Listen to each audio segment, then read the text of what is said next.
Hello, good morning students. Today we discuss about the assumptions of indifference curve.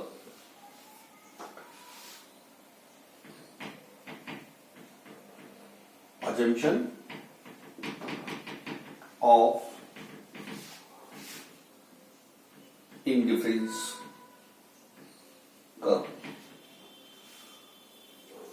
हम indifference curve की कुछ basic जो assumptions है उनको स्टडी करेंगे और उसके बेस पर फिर हम कंज्यूमर इक्विलिब्रियम पे जो है उसको एक्सप्लेन करेंगे।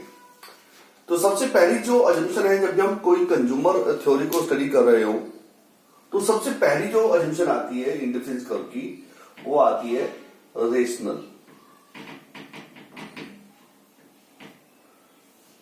कि कंज्यूमर जो है वो रेशनल होना चाहिए। Means the consumer must have ability to estimate their satisfaction, measure their satisfaction, and able to compare the price of goods with the satisfaction level. ये चीजें उसको आनी चाहिए कि भाई जो प्रोडक्ट मैं परचेज कर रहा हूं उसकी प्राइस कितनी है मार्केट में, उसके बेस पर बजट लाइन उसको ड्रॉ करना है, वो उसको आना चाहिए। दूसरी बात यह है कि कंज्यूमर किसी गुड्स को कंज्यूम कर रहा है तो उसको उससे कितना सेटिस्फेक्शन मिला, that satisfaction must be estimated by that consumer. ये जरूरी है। अब ये सब चीजें होंगी तो उसको बोलते हैं रेशनल। रेशनल का मतलब होता है समझदार, विचारवान, ठीक है, यानी जो सोच समझकर डिसीजन लेने की कैपेसिटी जिसकी हो उसको बोलते हैं रेशनल कंज्यूमर। नाउ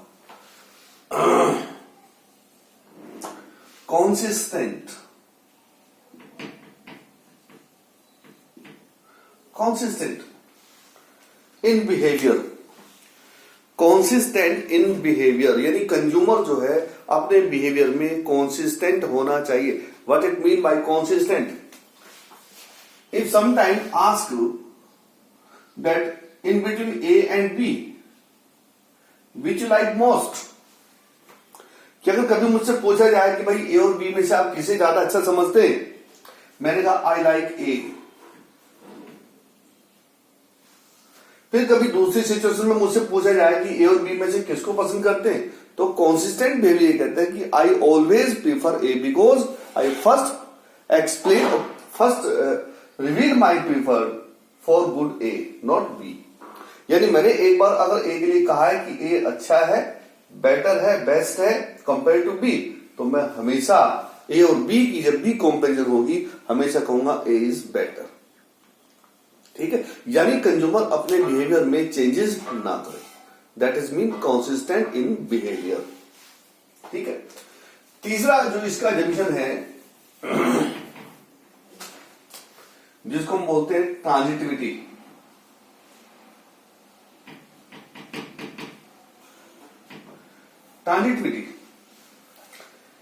ट्रांजिटिविटी का मतलब क्या है कि जब देखिए मुझसे ये कहा गया कि आपके पास 3 प्रोडक्ट है, एक मैंगो है,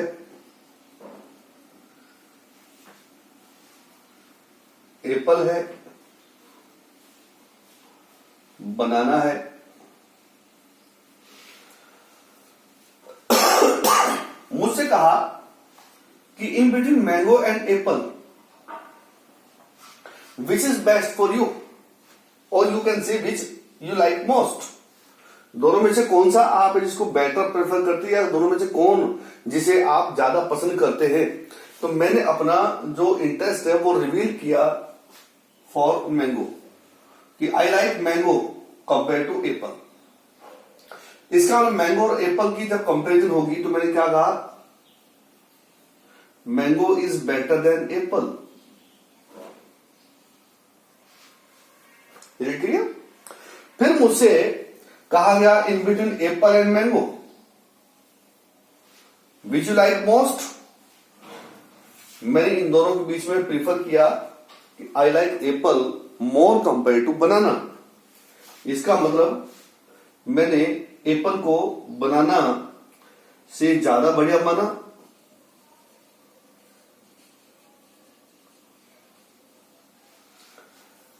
इसका मतलब क्या हुआ, देखिए चेन सिस्टम बन गया। ट्रांजिटिविटी मतलब होता है चेन सिस्टम, कि अब मुझे पूछने की आवश्यकता नहीं है कि in between mango and Apple which is the best, क्योंकि मैंगो एप्पल से अच्छा है, एप्पल बनाना से अच्छा है।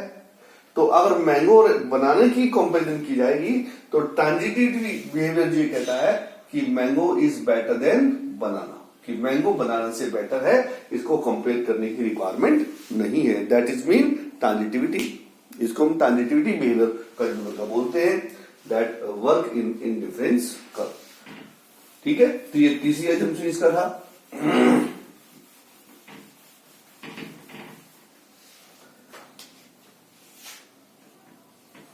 फोर्थ अजम्पशन इंडिफरेंस कर्व के लिए, must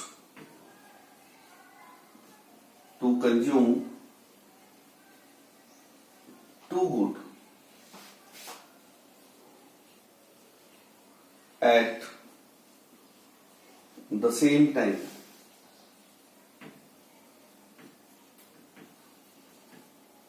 Must to consume two good at the same time. यानी कंज्यूमर सिंगल गुड्स को कंज्यूम नहीं करेगा, वो टू गुड्स को कंज्यूम करेगा, क्योंकि इंडिफरेंस का is a combination of two goods, not more than two and not less than two. ये ध्यान रखें। और पांचवा जो जंक्शन है, जो इंडिफरेंस का जो वर्क करता है, बेसिकली वो सब्स्टिट्यूट गुड्स की केस में वर्क करता है।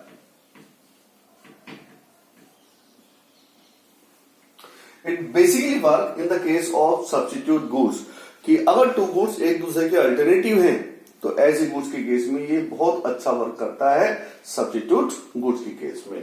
बाकी कॉम्प्लीमेंट्री गुड्स के केस में इंडिफरेंस कर्व की शेप बदल जाती है और वो इंडिफरेंस कर्व अपनी प्रॉपर वे में नहीं होता। ठीक है, तो ये इसकी 5 अजम्पशन है। और इन सब के बाद एक बड़ी अजम्पशन इसकी आती है जिसको बोलते हैं मोनोटोनिक प्रीफरेंस। मोनोटोनिक प्रीफरेंस कि consumer always follow monotonic preference. Monotonic preference का मतलब क्या है? मोनोटोनिक का मतलब है consumer always like to consume more, कि जब भी उसके सामने ऑप्शन होंगे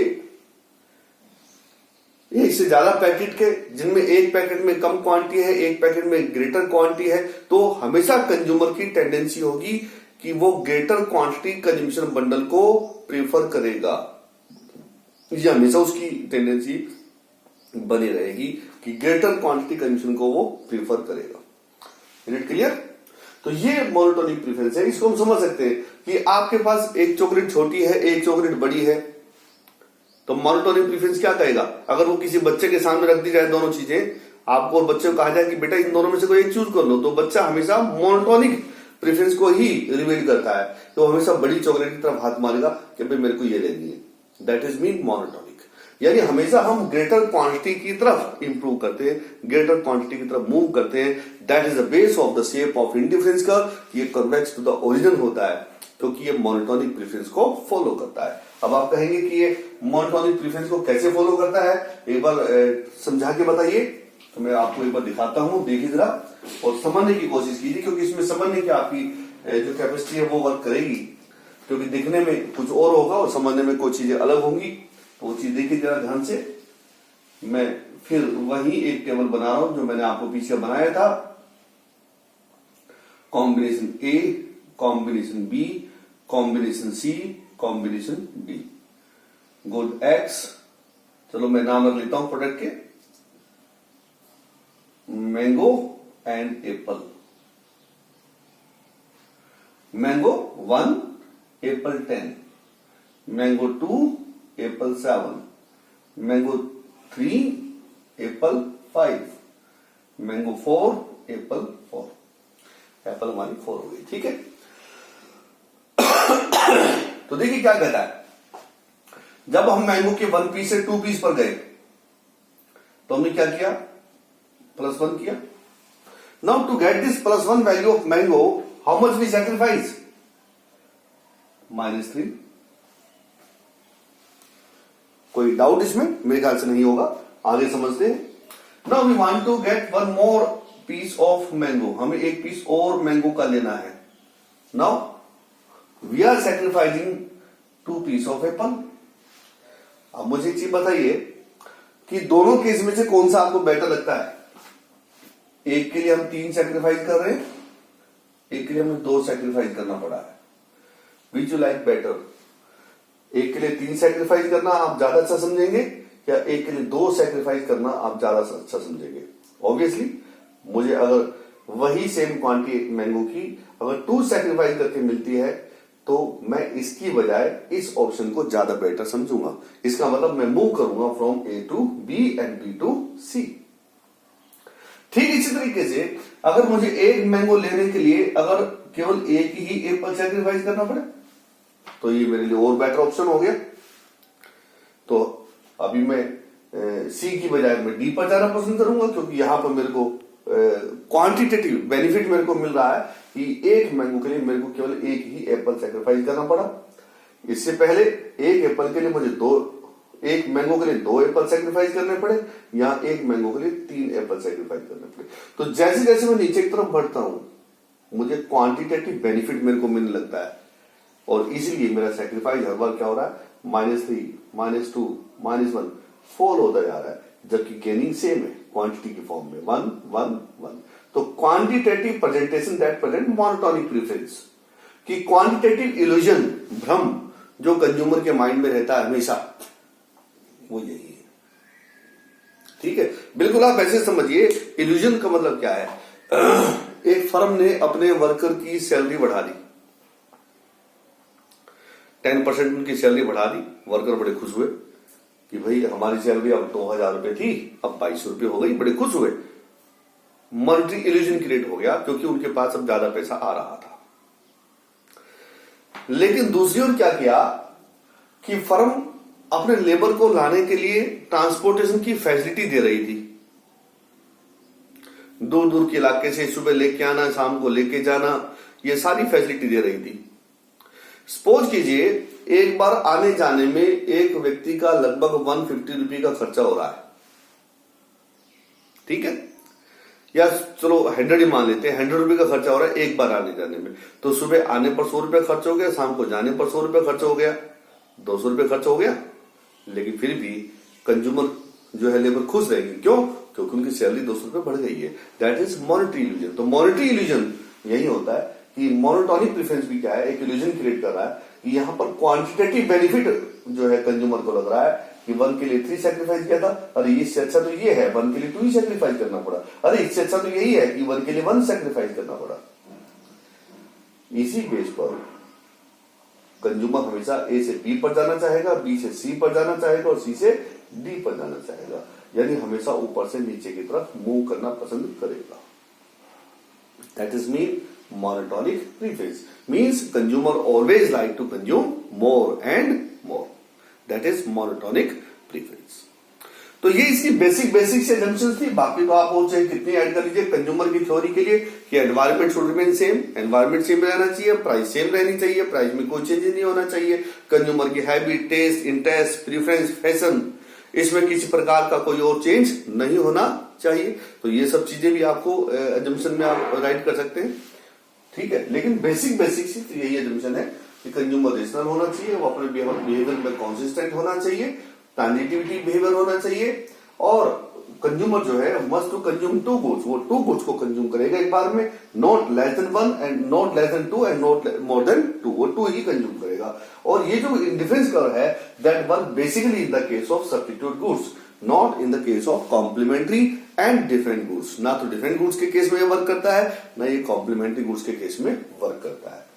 और जो मेन इसकी जो बेस है इन डिफरेंस कर्व का वो मोनोटोनिक प्रेफरेंस है कि मोनोटोनिक प्रेफरेंस कहता है कि consumer always like to consume more and more.